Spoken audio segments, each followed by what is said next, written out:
ভিডিওতে ক্লিক করার জন্য আপনাদেরকে জানাই অসংখ্য অসংখ্য ধন্যবাদ। আপনারা দেখছেন আপনাদের প্রিয় ইউটিউব চ্যানেল wow007। তো ফ্রেন্ডস, সবাই কেমন আছেন? নিশ্চয়ই খুব ভালো আছেন এবং সকলেই চিন্তিত আছেন। ইতিমধ্যেই রাজ্য সরকারি কর্মচারীদের ডিএ এবং ছুটি নিয়ে বড় আপডেট, ভিডিওটি সম্পূর্ণ দেখবেন। এখানে বলা হয়েছে, দেখতে পাচ্ছেন, সোনার সোহাগা, ডিএ না বাড়লেও ফের কিন্তু রাজ্য সরকারি কর্মচারীদের ছুটি ঘোষণা বিজ্ঞপ্তি জারি করলো নবান্ন কিন্তু বিজ্ঞপ্তি জারি করে বলল, কি বলা হয়েছে, নতুন বছরের শুরু থেকে একাধিক ছুটি পেয়েছে রাজ্য সরকারি কর্মচারীরা। এরই মাঝে এক নয়া ছুটির দিন যুক্ত হয়েছে হলিডে লিস্টে। বলতে গেলে নববর্ষের পরে কিন্তু নয়া উপহার, ভালো খবর আসছে রাজ্যের সরকারি কর্মচারীদের জন্য। জানিয়ে রাখি, আগেই রামনবমী উপলক্ষে ছুটি ঘোষণা করেছিল রাজ্য সরকার। এবার কিন্তু ছুটি নিয়ে বিজ্ঞপ্তি দিল মধ্যশিক্ষা পর্ষদ। আগামী 17 এপ্রিল বুধবার রাজ্যের সমস্ত স্কুল বন্ধ থাকবে বলে কিন্তু নোটিশ দেওয়া হলো। আগেই অর্থ দপ্তরে এই ছুটির বিষয়ে কিন্তু নোটিশ দিয়েছিল।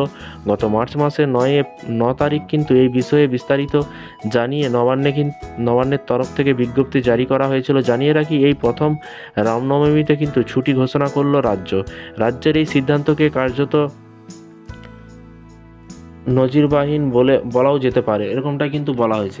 এবং এখানে বলা হয়েছে, বিগত কয়েক বছর ধরে রাজ্য জুড়ে ঘটা করে রামনবমী পালন করা হয়, তবে এই দিন কোনো কিন্তু সরকারি ছুটি দেওয়া হতো না। তবে এবার বিজ্ঞপ্তি জারি করে নবান্ন জানিয়েছে যে আগামী 17 এপ্রিল রামনবমীর দিন জরুরি পরিষেবা বাদ দিয়ে রাজ্য সরকারি এবং সরকারের পোষিত সমস্ত প্রতিষ্ঠানগুলিতে কিন্তু ছুটি থাকবে।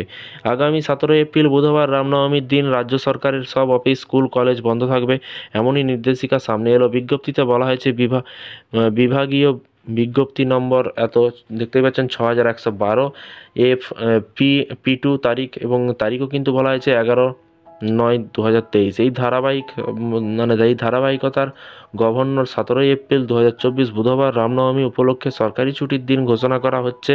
এবং নেগোসিয়েবল ইনস্ট্রুমেন্ট অ্যাক্ট 1881 ধারা 25-এর অধীনে কিন্তু রাজ্যের রামনবমীর ছুটি দেওয়া হয়েছে।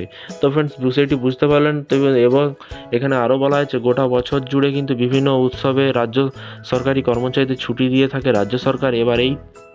এবার সেই তালিকায় যোগ হলো রামনবমী। ওইদিকে কিন্তু আসন্ন লোকসভা নির্বাচন, তার আগে কিন্তু ভোটমুখী রাজ্যে রামনবমীতে কিন্তু ছুটি ঘোষণা নিয়েও কিন্তু শুরু হয়েছে রাজনৈতিক তরজা।